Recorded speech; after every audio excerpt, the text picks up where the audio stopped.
Akkam jirtu maatiiwwan Abdii Akkaadaamii baga nagaan gara yuutuubii keenyaatti dhuftanii maqaan koo Barsiisuu Qaadullataan jedhama. Ji'oogiraafii kutaa 12ffaa waliin ilaallaa. Yeroo darbe boqonnaa lammaffaa paartii tokkoffaa waa'ee climate change ilaallee turre. Kutaa kana keessatti concepts of climate change kan jedhu ilaalle. Weatheriin maallaa, climate'iin maallaa, climate change'iin maali kan jedhu. Trends of the world climate change or global climate change. Causes of climate change, human causes and natural causes jennee kutaa gurguddaa lamatti qoonneerra. Guyyaa har'aa immoo chaaptarii lammaffaa yookaan yuunitii lama paartii lammaffaa. In today's part we will see about the consequences of climate change, adaptation and mitigation strategies to climate change.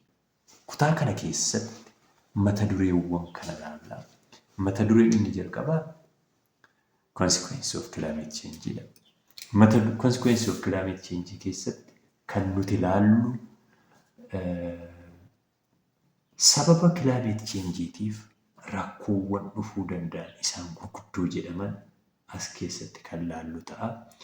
Inni lammaffaa adaptation and mitigation strategies of climate change kan jedhu ilaalla. Kutaa kana keessatti immoo karaawwan kamiin climate change kana reduce goona kan jedhu kan nuti ilaallu ta'a. Kutaa kana keessatti waan gurguddaa lama waliin ilaalla. Inni jalqabaa adaptationidha.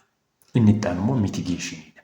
Mitigation jechuun sababoota climate change fidan hir'isuudhaan climate change kana xiqqeessina yaada jedhu kan waliin ilaallu ta'a.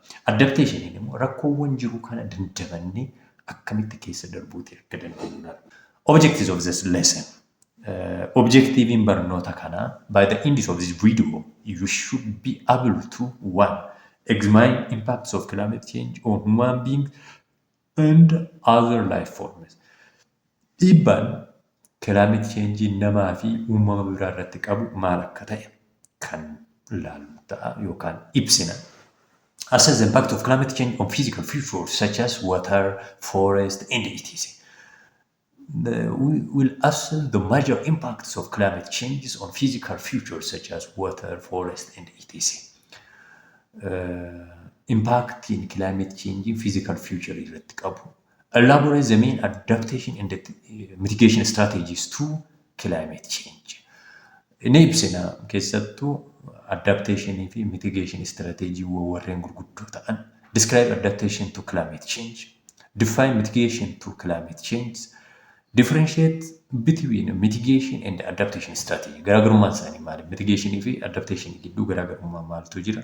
The first topic is about consequences of climate change.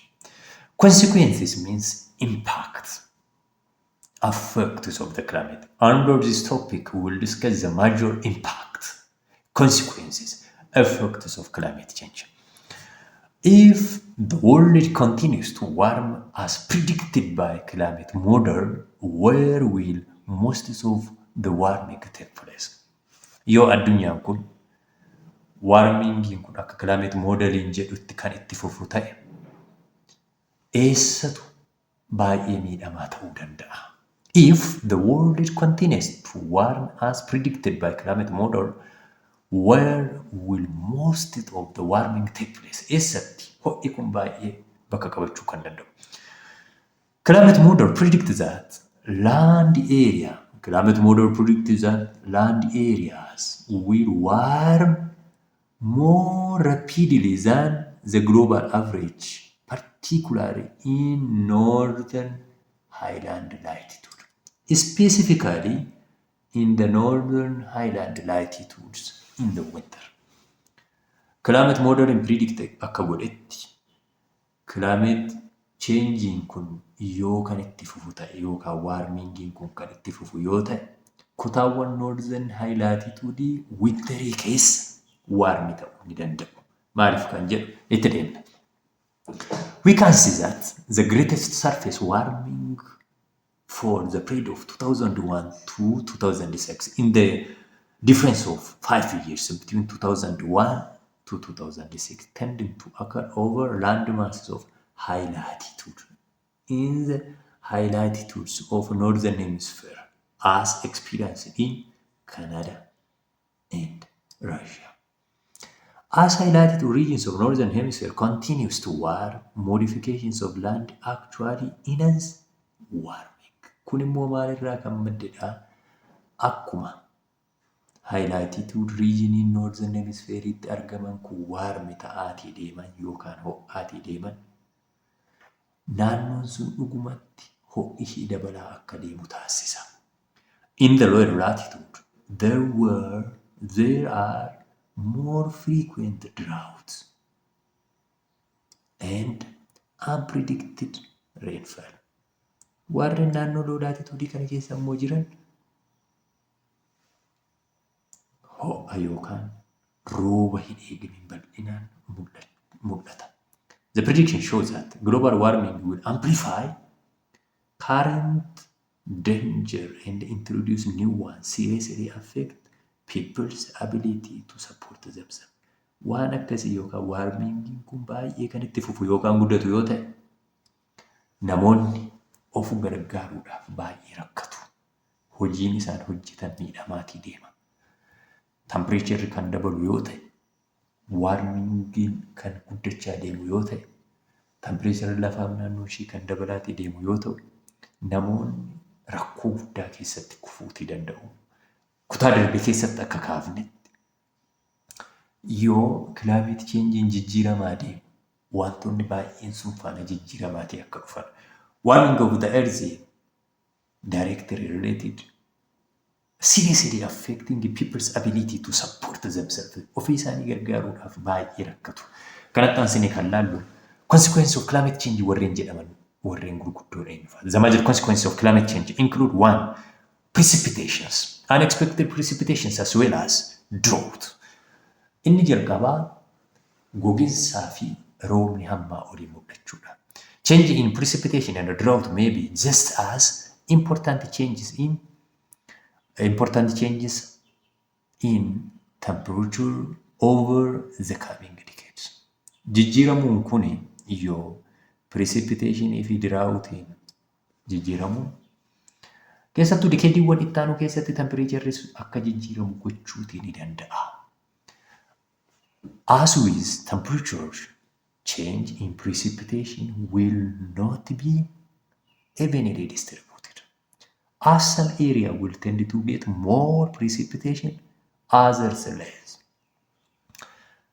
As with temperature changes, temperature gaafa jijjiiramaa deemu precipitation will not be evenly distributed.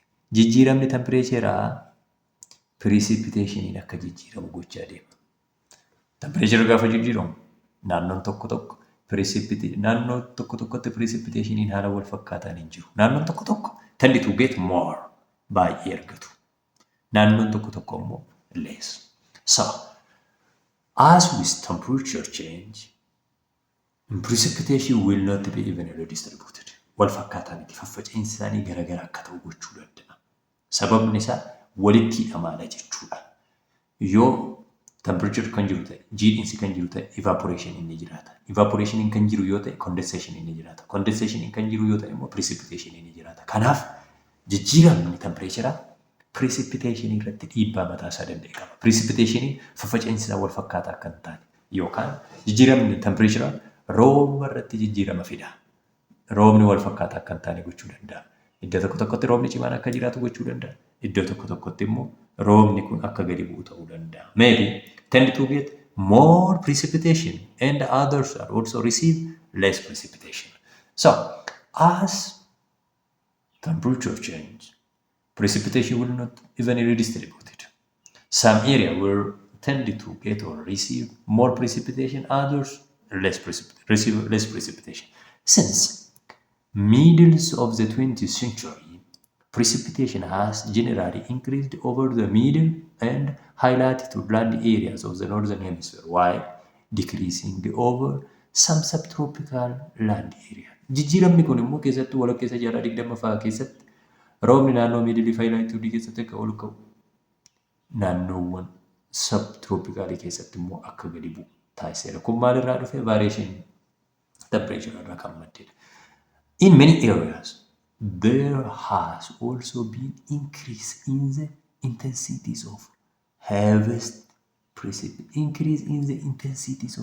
precipitation events during the last 50 years and so. Biyyoota baay'ee keessatti yookaan eeriyaawwan hedduu keessatti intensitiin isaa ol ba'uu fi gadi bu'uun kun baay'inaan kan mul'atedha. Heaviest precipitation intensitiin isaa keessattuu waggoota 50 darban kana keessa akka mul'atan kan ta'e sababa kanaaf. The change in precipitation adversely affected by places added stress on agricultural activity. Jijjiiramni roobaa kun gaafa mul'achaa deemu yaaddoo guddaa qonna irratti qaban irratti mul'ata. Keessattuu biyyoonni qonni isaanii rooba irratti hundaa'aa ta'e kun yaaddoo guddaa keessatti kufuu yookaan yaaddoo guddaa gala. Consequence in climate change inni lammaffaa rise sea level or sea level rising. Another major consequence of climate change is an increase of sea level. Impacting the inni biraa sea level in ol ka'aa deemudha. As the land built ice sheet and the glacier retreat, the ocean continue to expand and get warmer. Qaamonni bishaanii kun expand ta'aa deemu akkanuma ho'aatii deemu. Kanaafuu consequence in climate change inni jalqaba precipitation irraa'uutidha. Inni lammaffaa immoo sea level rising. Kun immoo maalirraa madda? Increase in temperature may lead to glacier and ice become melt. These factors leads ocean body become expanding and get warmer. Hamma temperature dabalaa deemu cabbiiwwan kuufamni cabbii kun baqaa deema. Kun immoo oceanoonni bal'achaa akka deeman ta'uutii danda'u. Warm ta'aa akka deeman gochuu danda'u. During the 20th century, keessattuu jaarraa 20ffaa keessa average global sea level rose by about 70 centimeter. Jaarraa 20ffaa keessa average global sea level hamman akka gahe about 70 centimeter. From 1900 to 2010, global average sea level rose about 90 centimeter. Akka guddate. With the pace of accelerating from 1900 onwards. 1900 dha hamma 2010 global average sea level 19 centimeter. With the pace of accelerating from the 1990 onwards. Guddina asirraa ka'u kanarraa kan madde. About the half of that was result in melting glacier and ice sheet, with other half of produced by the expansions of oceans as the warmest. Cabbii waan kuufamni cabbiilee baqaa waan deemuuf expand ta'aa deema jechuudha. Qabiyyeen bishaanii kun expand ta'aa deema akkanuma immoo warmi ta'aatii kan inni deemu. Rising ocean level could have damaging influence on coastal ecosystem. That means coral reef. Keessattuu sea level dabalaa gaafa deemu warmi ta'aa gaafa deemu coastal ecosystem warreen jennuun kun miidhamaa deemu. Bishaan keessas warri jiraatan qarqara bishaanis warri jiraatan kun miidhamaati deemu. Fakkeenyaaf precipitation jijjiirama gaafa deemu yaaddoo guddaa maal irratti fida jenneeni qonna irratti yaaddoo guddaa fida. Galii qonnaa keenya gadi buusaa deema. Sea level kun immoo dabalaa deema yoo ta'e coastal ecosystem warreen jennuun kanarratti dhiibbaa guddaa gaggeessa. In addition, coastal groundwater supplies might become contaminated with saltwater. Kan biraa tokko sea level dabalaa gaafa deemu coastal ecosystemiin miidhaa guddaa akka miidhaman. Lammaffaa warreen bishaan keessa jiraatan kun miidhamaa deemu. Sababni isaa saltwater bishaan ashabaawummaan isaa guddachaa sababa deemuuf warreen achi keessa jiraatan kun immoo miidhamaatii akka deeman. Sadaffaa consequence in climate change inni sadaffaa effects on polar region. Polar region irratti miidhaa ni qabaata. Effect consequence of climate change inni jalqabaa precipitation if drought. Inni lammaffaa sea level rise. Inni sadaffaa immoo effect on polar region. In polar region in polar region areas of the world, rising temperature produces complex interactions. It leads to complex interactions, especially in temperature, precipitation, and wind pattern. Climate changing gaafa dhufu yookaan temperature gaafa dabalaa deemu temperature, precipitation, wind pattern warreen jennu kanarratti miidhaa guddaa circulation uumu. Circulationiin kun jiraachuurraati saayikiliiwwan garaagaraa akka jiraatu kan godhe. Circulationiin kun disturb akka ta'aa deemu godhe. Complex interactioniin kun maal ta'aa deema? Influenced ta'aatii deema. Hence, in Antarctica, more snow, especially in Antarctica, more snow might actually fall in the warmer air. Maal ta'aatii deema keessattuu naannoo Antarctica. More snow might actually fall warmer air. Gara kanaan qabatama kanaatti deebi'aatii dhufa. This situation could allow snow to build up across the interior. Kun immoo gara giddu galeessaatti kuufamni isaanii akka dabalaa deemu yookaan ol ka'aa akka deemu taasisa. Also, it might be counterbalanced by the increase in melting already take place along Antarctica coastline. On the Greenland, isaan kun naannoo kamitti jechuudha? Polar region, Antarctica, Greenland jennee warra eeyyamnu kun. Karaa biraatiin immoo in Greenland, which is experienced rapid melting of ice and snow. Bal'inaan aayisiin snow kan jennu kuufamni cabbiilee naannoo kanatti jiru maal ta'aa deemu? Saffisaan baqaatii deemu yookaan saffisaan baqaatii dhufu. Over Greenland, which is experiencing rapid melting of ice and snow, an increase in precipitation will likely offset by rapid meltings, and so the ice sheet is expected to continue to shrinking. Sababa temperature kun jijjiiramuuf yookaan ol ka'aa deemuuf yookaan waarmi ta'aa deemuuf kuufamni cabbii baay'een jiru kun maal ta'aa deema? Baqaatii deema.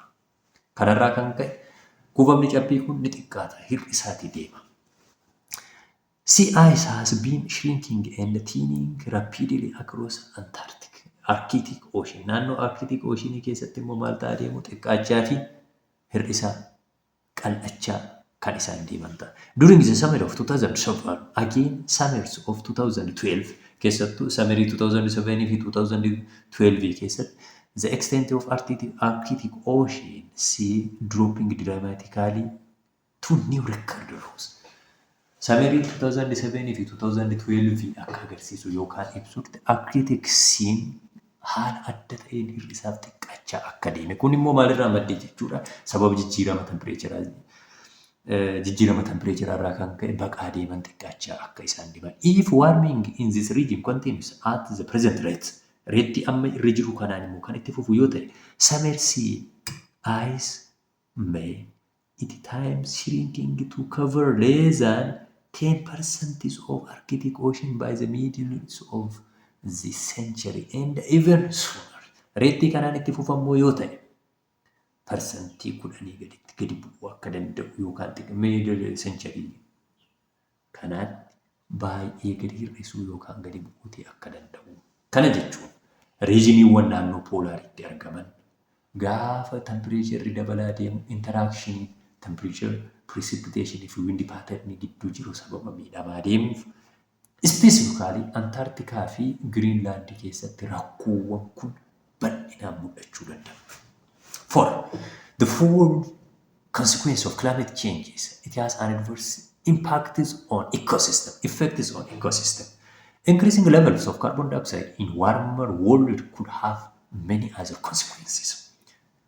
Kuufamni carbon dioxide dabalaatii gaafa deemu ho'i dabalaatii deema. Keessattuu naannoo lo'eer atmosferii keessatti kuufamni carbon dioxide kun dabalaatii gaafa deemu enerjiin aduu biraa dhufu akka gadi darbu inni lafa tuqe immoo akka ol hin dabarre dhorka jennee. Kun immoo maal fidaa?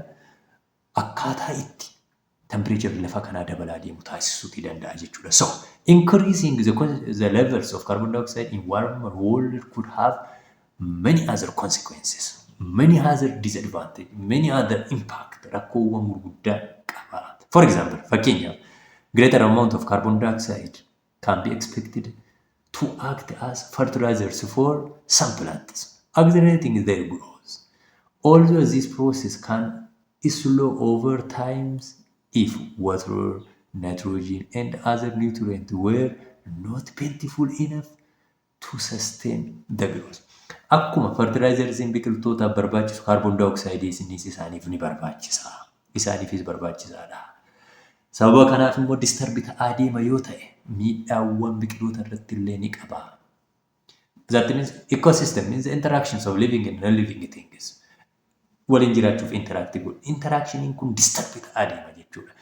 Climate changing gaafa mul'atu ecosystem interaction disturb ta'aa deema. In some ecosystem, certain plant species could become dominant that others are eliminated. Gaafa climate changing kun mul'atu ecosystem tokko naannoo tokkotti pilaantiiwwan ispeeshaliin pilaantiiwwan muraasaa babal'achaa deemu. Isaawwan kaan immoo badaa deemu. Kana jechuun invasive species warreen jedhu disturbance keessatti warreen babal'atan kun guddachaa deemu. Warreen kaan immoo maal ta'aa deemu hir'isaa gadi bu'aa xiqqaachaa deemu jechuudha. Kanaafuu climate changing ecosystem irratti impact guddaa ni qabaata. In tropical area, where many developing nations are located, the effects of climate change may actually decrease crop yield, whereas higher latitude might benefit from longer growing season and earlier snow melts.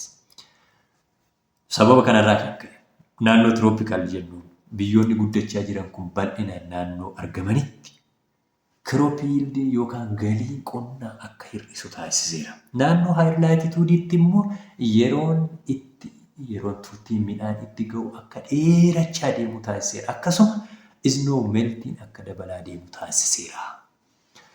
Extremely cold winter might become less enormous with fewer bitter cold spells. Gabaabumatti climate changing ecosystem irratti disturbance ni fida. Walumaa galatti consequence of climate change jennee kan keenyu kanneen akka precipitation and drought, sea level rise, effects on polar system, effects on ecosystem jennee kan yaamnu isaawwan hangafa climate change'dhaan rakkoowwan dhufanidha. Mata dureen itti aanu adaptation and mitigation strategies to climate change. Kutaa kana keessatti immoo measures warreen jedhamu laalla. Karaa ittiin climate change kana gadi hir'isnu laallaa jechuudha. Adaptation and mitigation strategies to climate change.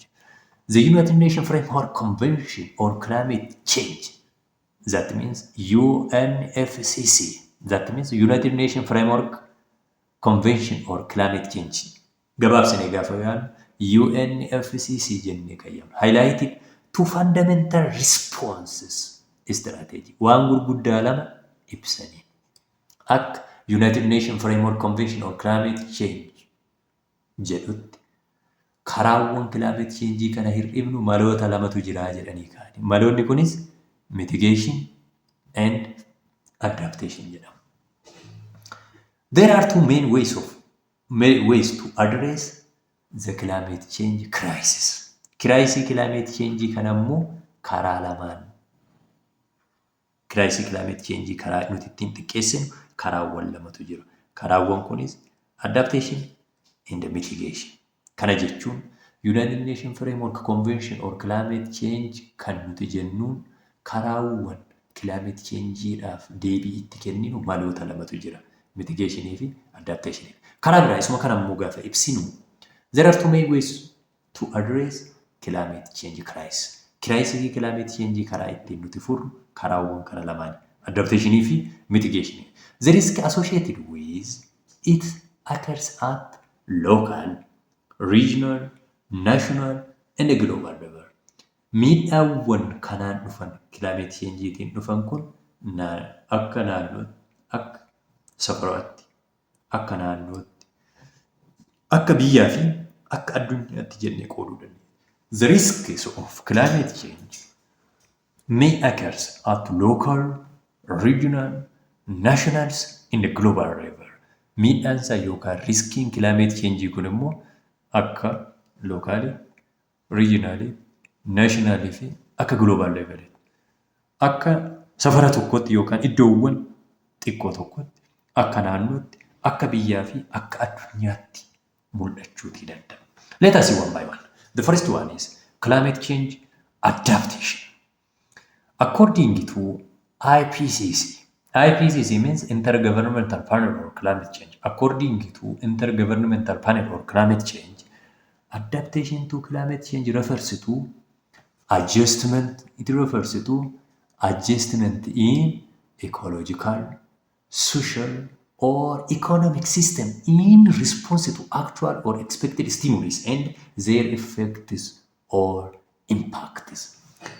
Akka IPCC jedhutti adaptation to climate change kan nuti jennu maaliin ibsina? Adjustment sirreeffama jechuudha. Ecologically, socially, economic system akkamitti sirreessine impactii climate changeidhaan dhufu kana dandeenye akkamitti jiraanna kan jedhu kan ibsudha. Second, climate change adaptation refers to changes in one process, practices, and structures to moderate potential damage or to benefit from opportunity associated with climate changes. Isaawwan biroo immoo akka ibsanitti adaptation kan jedhu kana climate change adaptation kan jedhu kun adeemsadha. Isa process adeemsa practice gocha nuti goonu structures to moderate rakkoowwan dhufu kana karaa itti tasgabbeessinu and to benefit from opportunity associated with climate change. Asuma keessatti immoo fayyadamaa karaa kamiin akka taanu adeemsi hojii tooftaan nuti goonu structure nuti diriirsinu rakkoo kana moderate gochuudhaaf qabnuun adaptationidha jenna. Adaptation aims to alleviate adverse impacts through wide ranges of system-specific action. Adaptation kan jedhu kun immoo maal irratti xiyyeeffata? Alleviating adverse impact. Rakkoowwan gurguddaa jiru kana karaa ittiin xiqqeessinu. Sistemii garaagaraa fayyadamnee rakkoowwan kana xiqqeessinee akkaataa nuti itti barree keessa jiraannu kan ittiin ibsinudha. Adaptation deals with consequences of climate change. Adaptationiin consequence of climate change irratti kan xiyyeeffatu. Rakkoo dhufu kan akkamittiin keessa baana kan jedhu laala. Adaptation refers to the process responding and adjusting to the actual and the potential impacts of climate, changing climate. Rakkoowwan dhufe kanaaf deebii kenninee sirreeffannee akkamitti keessa dabarraadha. Asirraa maal hubanna? Adaptationiin consequence impactii jiru kana akkamitti dandeenya akkamitti itti barree keessa dabarraa. Mitigationiin immoo koozii isaa sababa isaa irratti akkamitti hambifna kan jedhu. Qabxiiwwan gurguddaa kana lamaan gargar baasuun sinirra jiraata. Adaptation kan nuti jennu consequence. Erga miidhaan uumame sun keessaa karaa kamiin bahuu dandeenya kan jedhu irratti kan hojjennu. Mitigation kan nuti jennu garuu rakkoon itoon uumameen dursinee fala kaa'uudha. Furmaata hatattamaa kan nuti keenyudha. The most common identified adaptation strategy in Ethiopia. Akka biyya keenyaatti immoo adaptation rakkoowwan dhufe kana keessaa bahuudhaaf yeroo baay'ee biyyattiin maalitti fayyadamti? The first one soil conservation. Rakkoon dhufeera. Rakkoo dhufe kanaaf immoo kunuunsa biyyee gochuudha. Tracing ijaaruudha. Haaromsa biyyee fi lolaa kan ittiin hambifnu gochuudha. Water harvesting. Collecting water especially during rainy season.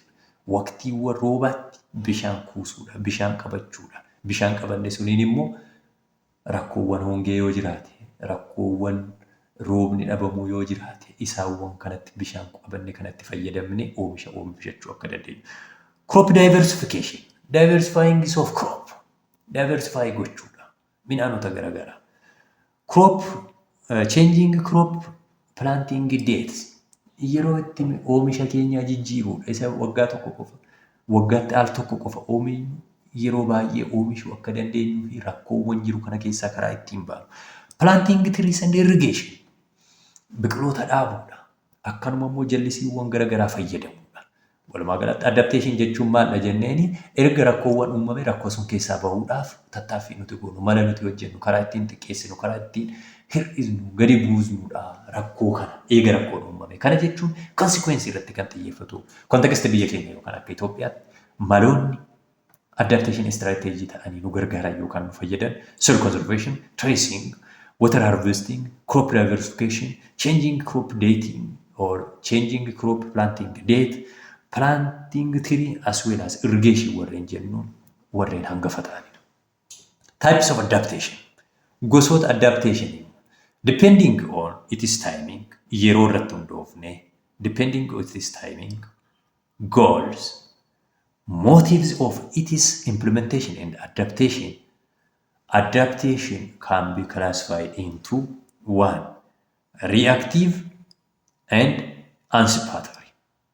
Second, private or public.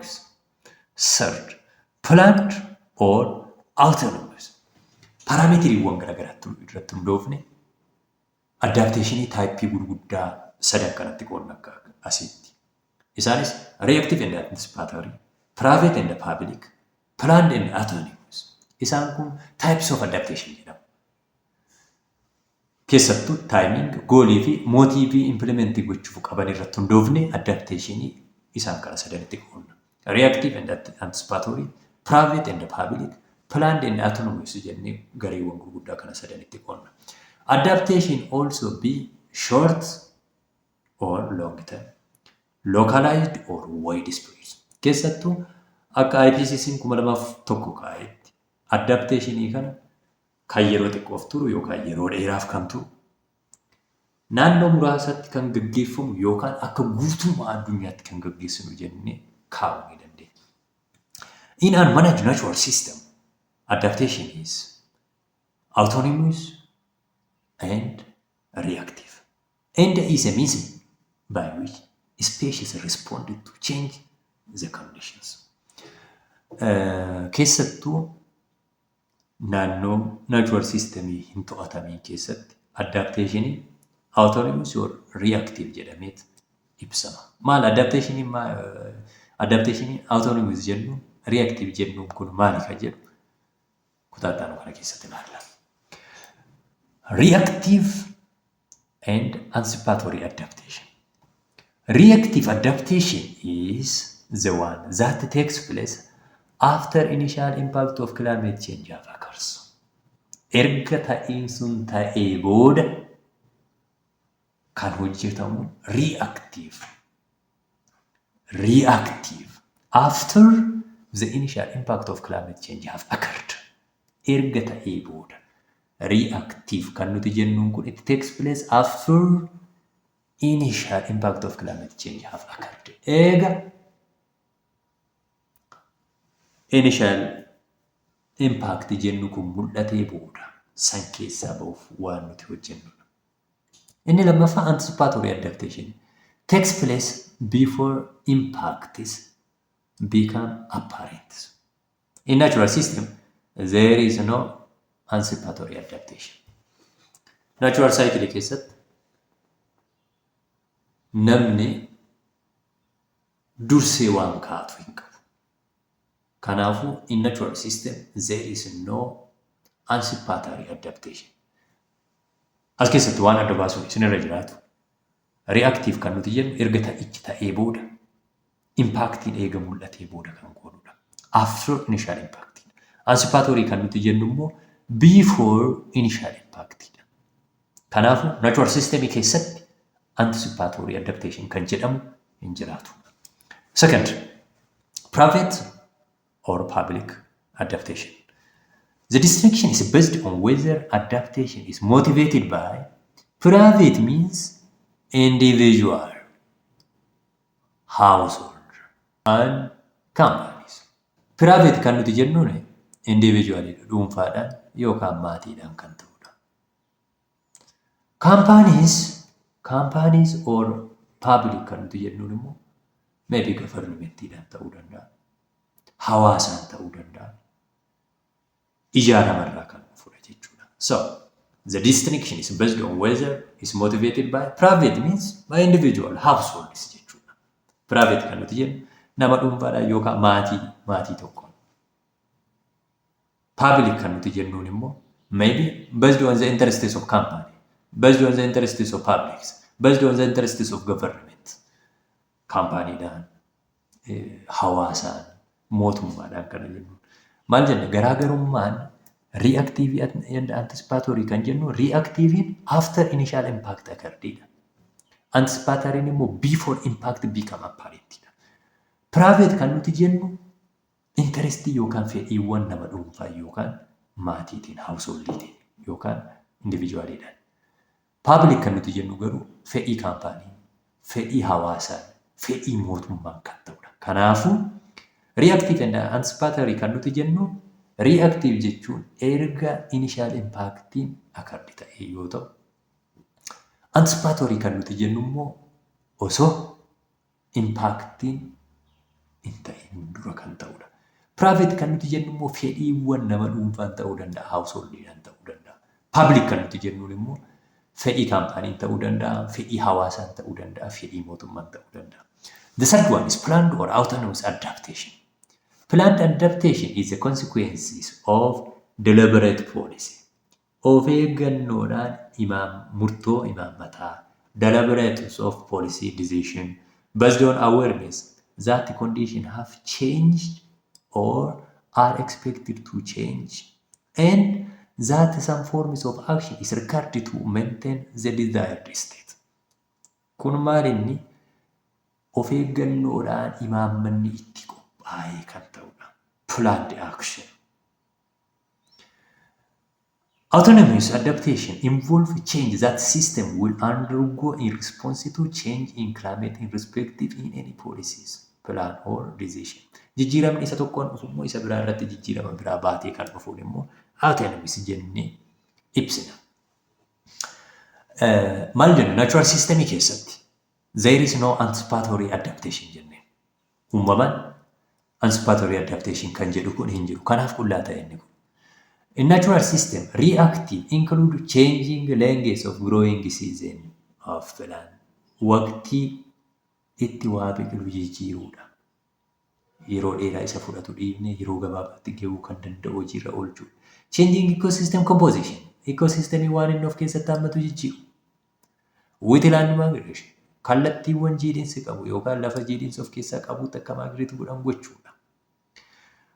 Private based on individual interest yookaan household interest jennee. Fakkeenyaaf purchase insurances. Insuraansii bitachuudha.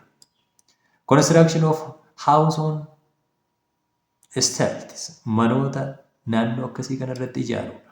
Redesign of areas. Deebifnee diizaayinii biraa kennuudha. Keessattuu kutaa anticipatory wajjin wal qabsiifne. Reactive wajjin wal qabsiifne immoo changing farm practice. Haala qonna keenya modify gochuudha, jijjiiruudha. Changing insurance premium. Premium insurance keenya jijjiiraa deemuudha. Purchase of air buildings. Air building bituudha. Health system public kan hawaasummaa kan jennu kan wal qabatu. Anticipatory keessatti early warning system beeksisuudha. Dursinee akka of eeggannoo akka godhan gochuudha. Hawaasa hubachiisuudha, barsiisuudha. New building codes. Ijaarsawwan haaraatti koodii kennuudha. Design standard.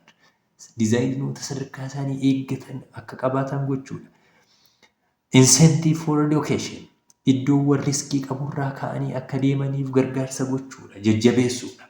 Reactive. Erga ta'ee immoo wanti nuti gochuu qabnu compulsory payments. Kaffaltii subsidized. Deeggarsa gochuu. Doggoma isa jennu kennuudha. Kaffaluufiidha. Enforce of building code. Enforcement of building codes. Gara kanatti jajjabeessuudha. Akka gara kanatti dhufan gochuudha.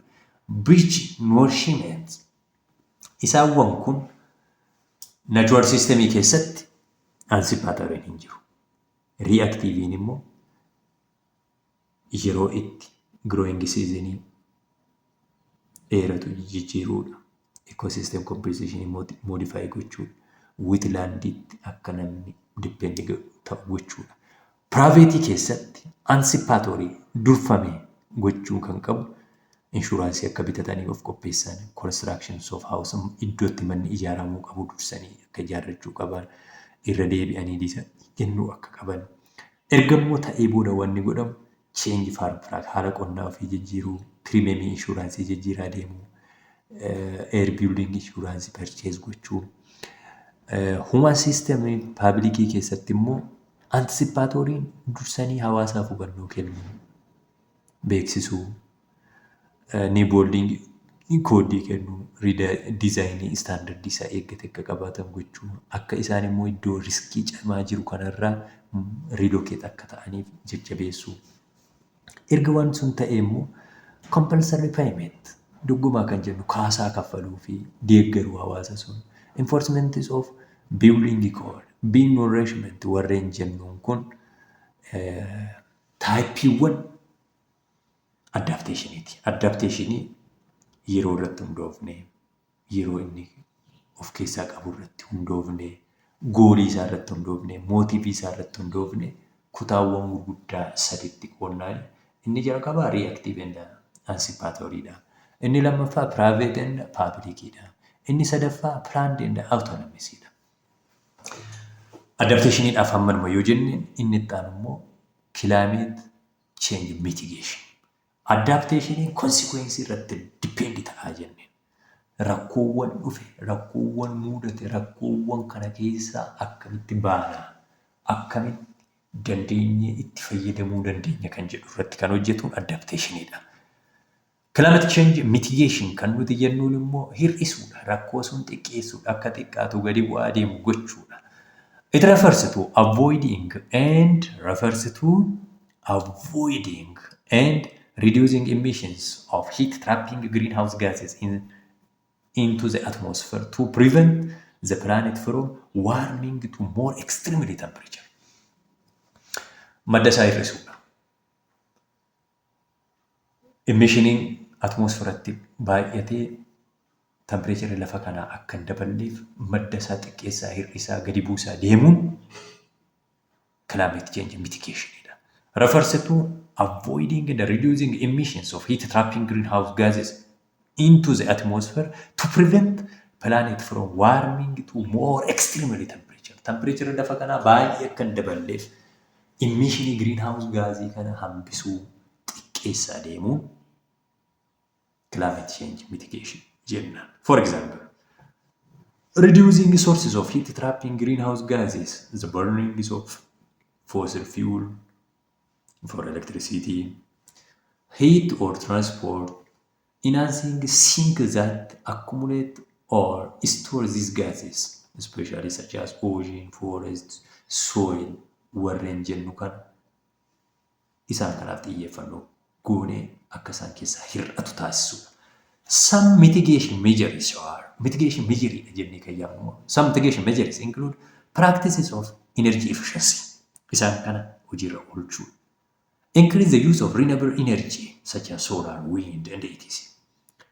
Warreen annisaawwan haaromfamuu danda'an kana fayyadamuudha.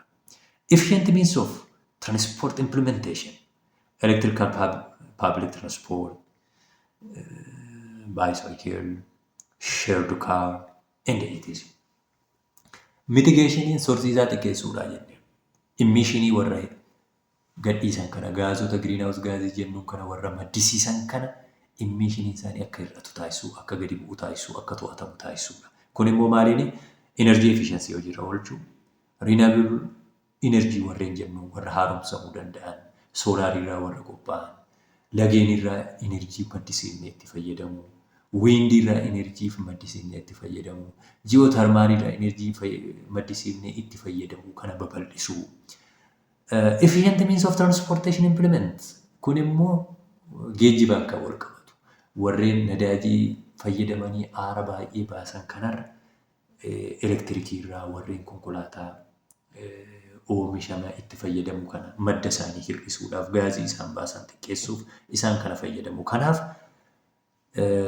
energy efficiency hojiirra oolchuun, renewable energy fayyadamuun, efficient means of transportation fayyadamuun emissionii greenhouse hir'isna waan ta'eef karaa ittiin reduce goonudha. Walumaa galatti climate change mitigation kan nuti jennu xiqqeessuu jechuudha. Hambisuu, xiqqeessuu, gadi buusuu, emissionii greenhouse gaasii kana warra guddisan hir'isuu, gadi buusuu, xiqqeessuudha. Adapteeshiniin konsikwensii irratti kan xiyyeeffatudha jenneen. Mitigeeshiniin immoo koozii irratti xiyyeeffata. Koozii isaa hambisuu irratti kan xiyyeeffatudha.